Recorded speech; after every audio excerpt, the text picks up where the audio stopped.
Il l'arrêta sans raison et l'accusa de mentir, mais lorsqu'il tenta de prendre le contrôle, il découvrit à ses dépens qu'elle n'était pas du genre à se laisser intimider. Le soleil était bas en fin d'après-midi, il projetait de longues ombres dorées sur les trottoirs fissurés de Bâton Rouge, en Louisiane. Le lieutenant Imani Harper avançait dans les rues avec une confiance tranquille, fruit d'années de discipline, sachant exactement qui elle était.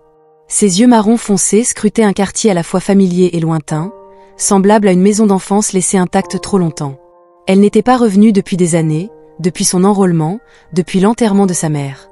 Étrangement, peu de choses avaient changé. Le même dépanneur au coin de la rue continuait de faire la promotion de soda à 2 pour le prix d'un, le même salon de coiffure avec son enseigne défraîchie, le même terrain de basket où les enfants jouaient comme si leur vie en dépendait, les rires, les voix, l'odeur du poisson-chat frit du restaurant All Miss Levé. Tout cela l'entourait, la ramenant à des souvenirs qu'elle n'avait pas évoqués depuis des années. Elle ajusta le sac de sport en bandoulière sur son épaule. Elle ne portait rien de militaire, juste un t-shirt ajusté, un pantalon cargo et des baskets usées, mais même en civil, elle se tenait différemment, les épaules carrées, le menton relevé, sans hésitation. Ce n'était pas quelque chose qu'elle pouvait éteindre. Son père appelait cela la posture du guerrier. Elle sourit faiblement à l'idée qu'il aurait été fier d'elle s'il avait été là, alors qu'elle passait devant un groupe d'adolescents rassemblés devant un magasin du coin. L'un d'eux, peut-être âgé de 16 ans, leva les yeux, fit un rapide double pouce en l'air puis hocha respectueusement la tête. « Vous êtes militaire ?» demanda-t-il. Imani s'arrêta et croisa son regard. « Oui, quelque chose comme ça. » Le garçon sourit, pensant que son cousin était dans l'armée. « Il marche comme vous. » Avant qu'elle ne puisse répondre, un de ses amis l'appela à l'intérieur, et juste comme ça, il était parti. Elle expira lentement. Des moments comme celui-ci lui rappelaient pourquoi elle se battait, pourquoi elle endurait. Elle avait passé des années dans des endroits que la plupart des gens ne voyaient que dans des documentaires de guerre. Kandahar, Mogadiscio, dirigeant des équipes à travers la nuit noire, le chaos et le feu ennemi, à travers des tempêtes de sable qui engloutissaient le son et la lumière. Et maintenant, elle était de retour chez elle, marchant dans des rues qui lui semblaient à la fois familières et étrangères. Elle avait passé sa vingtaine dans des zones de guerre, sa trentaine à essayer de comprendre ce que la guerre lui avait fait. Maintenant, à 40 ans, elle n'était plus sûre de ce que signifiait maison. Ses pensées furent interrompues lorsqu'une voiture de patrouille s'approcha d'elle, sa lente progression déplacée dans un quartier où les policiers passaient habituellement sans un regard. Elle continua à marcher, feignant de ne pas remarquer, mais elle savait que la vitre se baissait. Une voix grincheuse appela « Excusez-moi, mademoiselle ». Elle s'arrêta, se tourna légèrement et vit l'officier Derek Simmons, un homme blanc d'une quarantaine d'années, avec une coupe en brosse, des bras épais et un sourire narquois qui trahissait un certain plaisir. Ses lunettes de soleil miroir cachaient ses yeux, mais elle pouvait sentir son regard sur elle, la scrutant comme si elle était déplacée. « Dis-moi ce que tu fais par ici » demanda-t-il. Imani le fixa un instant, son expression indéchiffrable. Elle avait déjà rencontré des hommes comme lui, ceux qui voyaient une femme noire confiante et prenaient cela pour un défi. Elle déplaça la sangle de son sac de sport en marchant, haussant un sourcil, ne réalisant pas qu'elle avait besoin d'un itinéraire pour marcher dans sa propre rue. Simmons n'aimait pas que son sourire s'estompe un peu. « On a eu des cambriolages par ici, » dit-il, « il faut s'assurer que tout est en ordre. » Imani soutint, son regard imperturbable. « Tu me vois cambrioler quelque chose. » Silencieux, un muscle de sa mâchoire se contracta. Il s'appuya contre la fenêtre ouverte en expirant brusquement. « Je faisais juste mon travail. » Imani expira par le nez, luttant contre l'envie de secouer la tête. « Eh bien, je marche » sentit-elle le poids du moment changer. Simon ne cherchait pas la conversation. Il voulait le contrôle et quelque chose chez elle, que ce soit sa présence ou la façon dont elle refusait de se rétracter, ne lui convenait pas. Elle avait deux choix, continuer à discuter ou s'éloigner, mais avant qu'elle ne puisse se décider, Simmons gara la voiture. « Attends une seconde, montre-moi une pièce d'identité. » Imani ne bougea pas. Elle avait été formée à évaluer les menaces, les environs, les sorties, et à cet instant, elle n'évaluait pas seulement un homme en uniforme, mais un homme qui se sentait trop à l'aise pour imposer son autorité. Mais elle savait déjà une chose, ce n'était pas fini. La rue était calme, à l'exception du bourdonnement lointain de la circulation et des bavardages occasionnels d'un magasin voisin, mais à ce moment-là, rien de tout cela n'avait d'importance. La tension entre Imani et l'officier Derek Simmons était palpable, suspendue dans l'air comme une tempête attendant d'éclater. Elle ne bougea pas, elle ne broncha pas. « Répète », dit Simmons cette fois avec moins de patience. Imani jeta un coup d'œil à ses mains, son pouce droit posé nonchalamment près du loquet de son étui, un avertissement silencieux, intentionnel ou non. Elle pouvait sentir la chaleur des regards sur elle. Quelques personnes avaient remarqué l'arrêt, certains ralentirent leurs pas, regardant, attendant. Elle fouilla lentement dans sa poche, gardant ses mouvements mesurés, sortit sa carte d'identité militaire et la leva, sans la lui tendre. Simons plissa les yeux, puis la regarda de nouveau. Militaire, hein? Son ton était illisible, mais Imani avait déjà rencontré des hommes comme lui, ceux qui voyaient une femme comme elle et décidaient que l'uniforme n'était pas suffisant, que le grade n'était pas suffisant. Où servez-vous exactement? Je ne réponds pas aux questions inutiles, dit-elle calmement. Simons expira par le nez, les lèvres pressées l'une contre l'autre, puis il lui arracha la carte d'identité des mains avant qu'elle ne puisse réagir, la retournant entre ses doigts d'un air suffisant. Navy Seal, lut-il à haute voix en traînant les mots comme s'il s'agissait d'une blague. Une lueur de chaleur traversa la poitrine d'Imani, pas de colère, mais d'agacement, le même qu'elle avait ressenti une centaine de fois auparavant dans des pièces remplies d'hommes qui pensaient qu'elle n'avait pas sa place. « Rends-la », dit-elle d'une voix ferme et contrôlée. Simons l'observa en inclinant légèrement la tête, comme s'il essayait de décider si elle en valait la peine. « Tu sais que je suis dans la police depuis 20 ans, j'ai vu toutes sortes de gens passer par ce quartier. » Il marqua une pause. « Je n'avais jamais rencontré de femme Navy Seal avant toi. Tu es sûr que ce n'est pas un faux. » L'insulte était si flagrante, si ridicule qu'Imani faillit rire. « Tu peux te la faire passer dans le système, » dit-elle platement. « Tu le sauras bien assez tôt. » Mais ce n'était pas ce que Simons voulait, il voulait une réaction. Il retourna la carte à nouveau, les lèvres se retroussant comme s'il avait déjà décidé. « Elle ment. Tu t'attends à ce que je croie que tu as été là-bas à te battre pour ce pays? S'il te plaît. » Un changement, petit mais perceptible, qu'Imani comprit.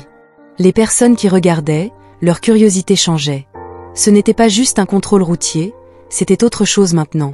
Une jeune femme se tenait sur le trottoir, téléphone à la main, enregistrant. Elle ne le cachait pas, elle voulait que Simons le voie. C'était ça le pouvoir, il changeait selon qui regardait. Simons remarqua que ses épaules se redressaient légèrement, sa posture changeait. « Tu as un problème ?» demanda-t-il à la femme. Elle ne répondit pas, continuant simplement à enregistrer. Imani, toujours debout, parfaitement immobile, sourit légèrement. Maintenant, Simons était celui sous le microscope. Il jeta un coup d'œil vers elle, sa mâchoire se serrant. « Je n'apprécie pas que les gens essaient de faire un spectacle de moi en train de faire mon travail, alors arrête de faire un spectacle, » dit Imani. Un éclair de quelque chose de sombre traversa son expression. Il s'approcha d'un pouce, mais c'était suffisant, un geste délibéré, un défi. Imani ne bougea pas. « Je ne sais pas pour qui tu te prends, » dit Simons d'une voix basse, « mais ici, c'est moi qui fais les appels. » Son sourire était subtil, juste assez pour lui faire comprendre qu'il faisait une erreur. « Tu es sûr de ça ?» La prise de Simons se resserra sur sa carte d'identité, puis il fit exactement ce qu'elle attendait. Il attrapa son poignet. Mauvaise idée. Au moment où Derek Simons effleura le poignet d'Imani, elle bougea rapidement, précisément, intentionnellement. Son bras se déplaça juste assez pour briser son emprise avant même qu'elle ne se forme complètement. Pas agressivement, pas d'une manière qui pourrait être confondue avec une attaque, juste assez pour montrer le contrôle. Les yeux de Simons brillèrent de surprise. Il ne s'attendait pas à ce que la foule qui regardait s'agrandisse. La femme avec le téléphone fit un pas en avant. Un homme de l'autre côté de la rue croisa les bras en secouant la tête. Un couple près d'un food truck avait complètement arrêté de manger. Tous les regards étaient braqués sur eux.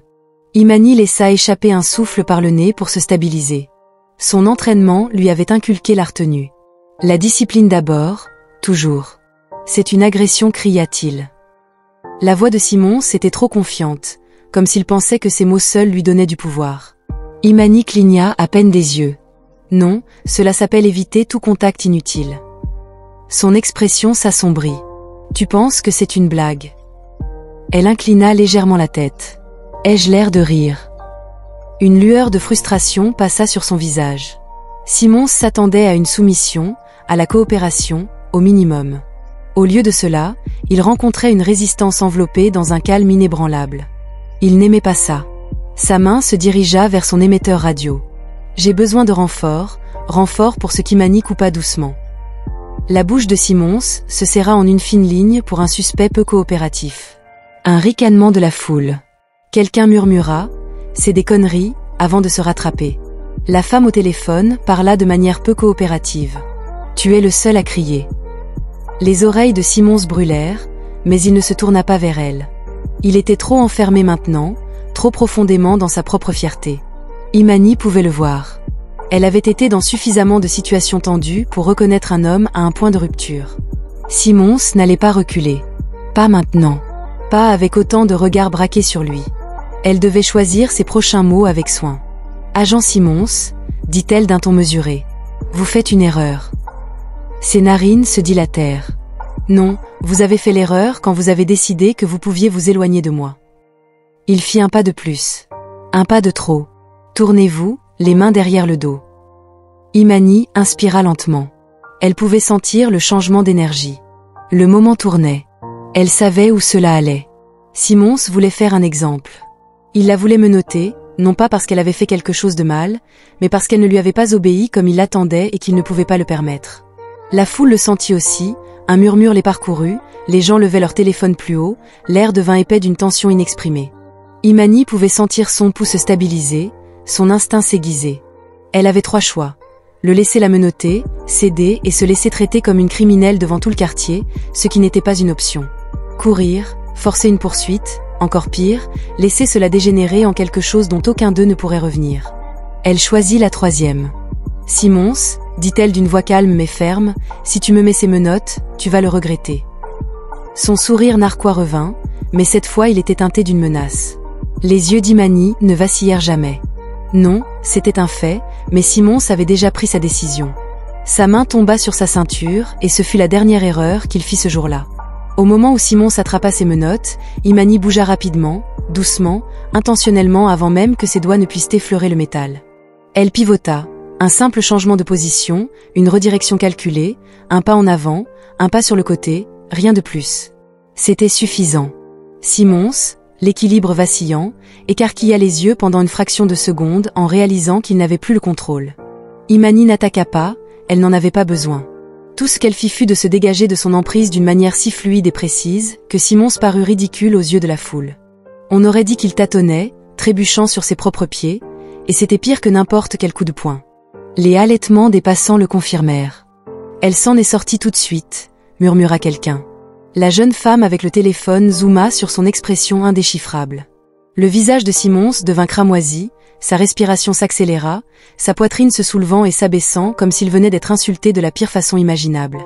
Imani resta complètement immobile, ses mains se détendirent à ses côtés. « Officier Simons, dit-elle lentement et prudemment, vous perdez le contrôle de la situation. » Sa mâchoire se serra si fort qu'elle pensa que ses dents allaient se briser. Elle l'avait humilié sans même le toucher. Il ne pouvait pas laisser cela se produire. « Retourne-toi, les mains derrière le dos », sa voix était maintenant aiguë, trahie par la pure frustration. Imani expira par le nez. Pourquoi résister à l'arrestation? Une vague de murmures parcourut la foule. « Arrestation pourquoi ?» cria un homme près du magasin du coin. « Nous avons tous vu qu'elle ne vous a pas touché, mec. » Simons les ignora, ses doigts se fléchirent, cherchant désespérément quelque chose à saisir. Imani avait déjà vu cela auparavant, un homme reculé dans un coin, désespéré de reprendre son pouvoir. Elle lui donna une dernière chance. « Tu ne veux pas faire ça ?» dit-elle calmement. « Réfléchis bien. » La respiration de Simons devint plus lourde, sa fierté lui hurlait de reprendre le contrôle, de prouver son autorité, de la remettre à sa place. Alors il fit son choix.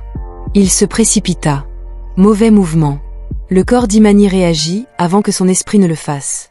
Son pied bougea, ses mains bougèrent. Elle attrapa son poignet en plein vol, le tordit avec juste assez de force pour rediriger son élan, et soudain, Simons était celui qui était déséquilibré. En moins d'une seconde, elle l'avait fait tourner, son propre bras plié d'une manière qui rendait le mouvement impossible. Elle ne lui avait pas fait de mal, n'avait même pas appliqué toute sa force, mais pour les spectateurs, les caméras d'enregistrement, et surtout pour Simons lui-même, il venait d'être retourné comme une recrue, et c'était pire que tout le reste.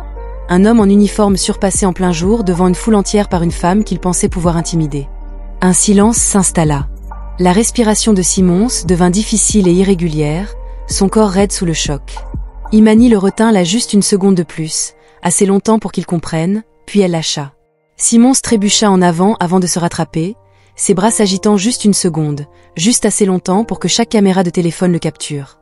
La foule explosa. Oh non, pas question, elle a juste retourné son.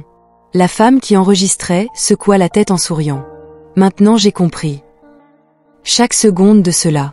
Les mains de Simons serrées en poing, Tout son corps irradiait de pure humiliation. Imani resta complètement calme. « Avons-nous fini ?» demanda-t-elle d'une voix ferme.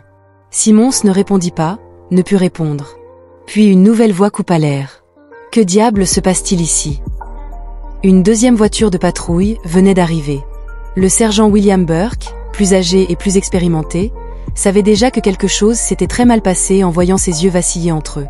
Le sergent William Burke sortit de sa voiture de patrouille avec une autorité calculée.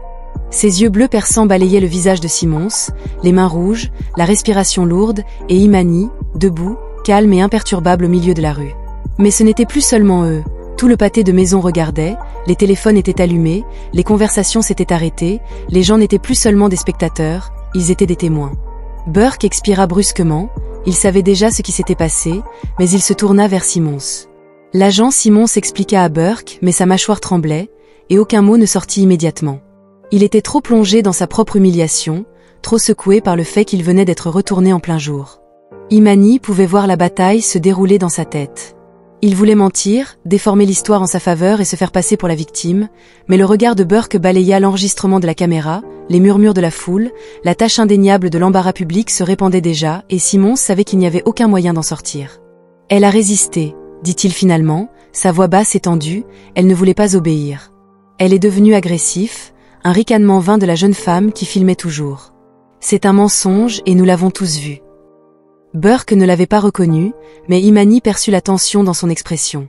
Il n'y croyait pas non plus. Il se tourna vers Imani. « C'est ça qui s'est passé. » Elle ne se précipita pas dans sa réponse, n'en avait pas besoin. Il m'a arrêté sans raison, m'a demandé ma carte d'identité. Je la lui ai donnée, puis il m'a accusé de mentir sur qui j'étais. Elle marqua une pause juste assez longtemps pour que le poids de ses mots se dépose. Quand j'ai refusé de le laisser me mettre les menottes pour rien, il m'a attrapé. Je l'ai arrêté. Burke expira lentement, il évaluait, calculait. Il connaissait l'optique de tout cela. Un flic blanc, une femme noire, une foule regardant avec des téléphones allumés, une lutte de pouvoir qui était allée bien trop loin. Puis ses yeux se posèrent sur la carte d'identité toujours serrée dans la main de Simons. Son expression changea, reconnaissance, puis réalisation, puis regret. Le corps entier du lieutenant Harper Simons se figea au moment où son grade quitta la bouche de Burke. C'était fini. Les murmures dans la foule devinrent plus forts, le visage de Simons pâlit, sa posture se raidit. Imani n'avait pas cligné des yeux, n'avait pas souri en coin, n'avait pas jubilé. Elle avait juste attendu. La voix de Burke était plus basse maintenant. Mais Simons, c'est un imbécile. Oui, monsieur. Silence. Burke regarda Simons. Tu savais? Simons, ses doigts tressaillirent autour de la carte d'identité. Burke n'attendit pas d'excuses, il se tourna vers la foule. Quelqu'un a-t-il des images de cette interaction? Au moins 10 mains se levèrent. La jeune femme au téléphone sourit. J'ai tout filmé. Simons salta, il savait ce qui allait arriver. Burke, la voix basse, dit « Officier Simons, vous êtes relevé de vos fonctions. » Avec effet immédiat. Il haleta. Il murmura une faible vague d'incrédulité. Le visage de Simons se tordit. Ses mains se serrèrent en poing. Vous ne pouvez pas être sérieux. Je vous suggère d'arrêter de parler avant d'empirer les choses. Le ton de Burke était définitif, un avertissement. Les narines de Simons se dilatèrent. Son corps tout entier trembla de rage, mais il ne lui restait plus rien. Imani soutint son regard une dernière fois. Pas de mots, il comprenait juste qu'elle avait gagné et il le savait. Burke se tourna vers Imani. Sa posture changea légèrement. Pas sur la défensive, pas agressive. Respectueuse. Lieutenant Barr. Souhaitez-vous porter plainte? L'air se figea. Simons glaça son souffle. La foule se pencha. Attendant, Imani laissa la question se poser, laissa son poids peser sur Simons comme un jugement final, puis elle expira. Non, une vague de surprise traversa la foule. Simons la fixa, stupéfait. Burke l'étudia un long moment. Tu es sûr? Imani hocha la tête. Je ne cherchais pas la bagarre. Je voulais juste me promener dans mon quartier. Les mots lui frappèrent fort. Burke soupira en se frottant l'arête du nez. Elle comprit ce qui lui arrivait maintenant. Elle demanda à Burke de ne pas l'édulcorer. Examen interne. Probable suspension, peut-être pire. Simons avait l'air malade. Imani ne réagit pas. Ce n'était plus son problème. Elle se tourna pour partir, mais Simons fit quelque chose que personne n'attendait. Il parla. Pourquoi sa voix était-elle si calme, raide? Pourquoi ne pas accuser Imani? Il s'arrêta, se retourna juste assez pour croiser son regard. Sa réponse était simple, « Je t'ai déjà donné la leçon que tu devais apprendre. » Et sur ce, elle s'éloigna. Imani descendit le trottoir, les épaules carrées, les pas fermes. Elle n'avait pas besoin de se retourner pour savoir que tous les yeux de la foule suivaient son départ. Simons se tenait toujours debout, de tout son long. Sa carrière s'effondrait autour de lui. Une voix dans la foule coupa le silence. Voilà ce qui arrive quand on s'en prend à la mauvaise personne. Quelques rires discrets, quelques murmures. La tension montait, se transformant en autre chose. Un instant, les gens n'oublieraient pas. Burke ne bougea pas pendant quelques secondes. Ses yeux se fixèrent sur Simons. « Rentrez chez vous, officier Simons. » Simons ne discuta pas. Il se retourna juste avec raideur en retournant à sa voiture de patrouille, ses mains serrées à ses côtés. Les caméras le suivirent. Son humiliation était désormais publique. Au moment où la porte se referma derrière lui, Burke expira et se tourna vers la foule. « Rentrez chez vous, les gens. » Certaines personnes partirent, mais d'autres s'attardèrent encore, murmurant. La jeune femme au téléphone lança un regard dur à Burke avant de baisser sa caméra. « Il sera de retour en service dans quelques semaines, n'est-ce pas ?» demanda-t-elle, peu impressionnée. Burke ne répondit pas. Il savait qu'il ne fallait pas faire de promesses. Il avait simplement dit « Envoyez-moi les images », dit-il avant de retourner à sa voiture. Imani avait continué à marcher, mais elle n'était pas sans but. Elle n'était pas du genre à se laisser déstabiliser. Plus maintenant. Des années de déploiement, d'entraînement et de missions à haute pression avaient forgé en elle une résilience qui ne pouvait pas être facilement ébranlée, mais cela ne signifiait pas qu'elle était insensible. En passant devant la vitrine, elle avait aperçu son reflet dans la vitre. La même posture, la même confiance, mais quelque chose au fond d'elle brûlait encore. Ce n'était pas de la colère, mais de la frustration. Pas seulement à cause de Simons, pas seulement lors de cette rencontre, mais parce que cela ne s'était jamais vraiment terminé. Elle avait affronté pire que lui à l'étranger, mais il y avait quelque chose de particulièrement lourd à devoir mener les mêmes batailles chez elle. La voix de son père résonnait dans son esprit, « Choisissez vos combats, gagnez ce qui compte ». Elle avait gagné celui-ci, mais combien d'autres y en aurait-il encore? Elle avait continué à marcher, repoussant cette pensée en entrant dans le commissariat. Les retombées avaient déjà commencé. Burke était assis à son bureau, le poids de la situation pesant sur lui. Les images avaient déjà été soumises. Le commissariat n'aurait d'autre choix que de les examiner, ainsi que celles de Simons. Il avait terminé, peut-être pas officiellement. Peut-être pas immédiatement, mais sa réputation ne se rétablirait pas. Son autorité avait été publiquement remise en question, et cela était quelque chose qu'aucun badge ne pouvait réparer. Burke se frottait les tempes. Il savait que Simons avait un problème. Il avait ignoré les signes, mais maintenant, c'était enregistré et la ville observait. Imani était assise sur les marches arrière de la vieille maison de son père, les planches de bois usées craquant légèrement sous elle. L'air était chaud, chargé de l'odeur de l'herbe coupée et du grésillement lointain de quelque chose qui mijotait dans la cuisine d'un voisin. Elle avait laissé ses épaules se détendre pour la première fois de la journée. Elle était chez elle, mais que signifiait cela encore? Ses mains reposaient sur ses genoux, ses doigts traçant distraitement les coutures de son pantalon cargo. Elle avait passé des années à se battre à l'étranger pour défendre un pays qui ne pouvait toujours pas la voir pour ce qu'elle était, et la journée d'aujourd'hui avait été un rappel de cette réalité. La porte moustiquaire derrière elle s'était ouverte en grinçant. On s'assoit toujours ainsi quand on réfléchit. Elle n'avait pas eu besoin de se retourner pour reconnaître la voix. Oncle Ray était monté sur le porche, se laissant tomber sur les marches à côté d'elle, ses larges épaules grises aux tempes, un homme qui avait connu sa propre part de combat, mais pas ceux avec des balles.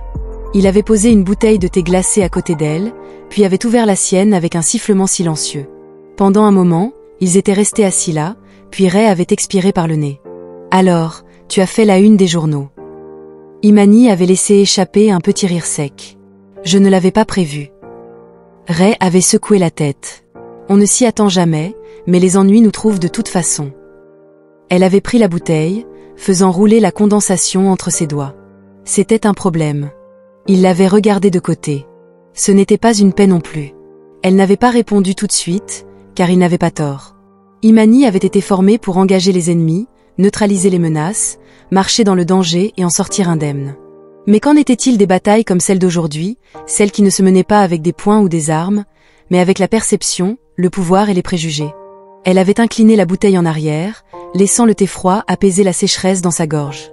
Ray l'avait observé pendant un moment, puis il s'était penché en avant, les avant-bras reposant sur ses genoux. « Tu t'es bien comportée, ma fille. » Elle avait hoché lentement la tête. « J'ai fait ce que j'avais à faire. » Ray avait laissé échapper un petit rire. « Tout comme ton père. » Cela l'avait fait sourire. Son père lui avait toujours appris que la force ne consistait pas seulement à se battre, mais à savoir quand ne pas le faire. Simons ressentira cela pendant longtemps.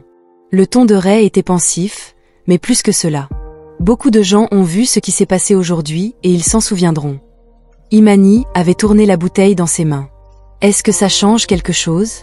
avait-elle demandé. « Ou est-ce qu'on continue juste à se battre le même combat encore et encore ?» Ray avait soupiré en se frottant la barbe d'une main. « Tu poses la mauvaise question. » Elle l'avait regardé. Il avait tapoté sa bouteille contre son genou. « La question n'est pas de savoir si ça change tout, mais si ça change quelque chose. » Imani avait laissé cela pénétrer, car il avait raison. Elle n'était pas sortie de cette journée en ayant changé le monde, mais peut-être avait-elle changé quelque chose. Peut-être qu'un enfant dans cette foule avait vu ce qui s'était passé et avait réalisé qu'il n'avait pas à reculer face à l'autorité. Peut-être qu'un autre officier l'avait vu et avait réfléchi à 2 fois avant de faire la même chose. Peut-être même Simons, bien qu'elle doutait qu'il prenne un long moment pour se remettre en question, et c'était suffisant pour l'instant. Ray l'avait poussé du coude. Alors, quoi maintenant ? Elle avait expiré en posant sa bouteille. Je continue à marcher. Son sourire était petit mais plein de fierté. C'est ma fille. Parfois, le vrai combat n'est pas une question de gagner ou de perdre, mais de tenir bon même quand le monde vous dit de vous retirer. Il s'agit de se montrer, de parler et de refuser de se rétracter, car même si vous ne changez pas tout, vous pouvez changer quelque chose. Et parfois, c'est suffisant pour amorcer le changement. N'hésitez pas à partager, à vous abonner et à continuer la conversation, car ces histoires comptent.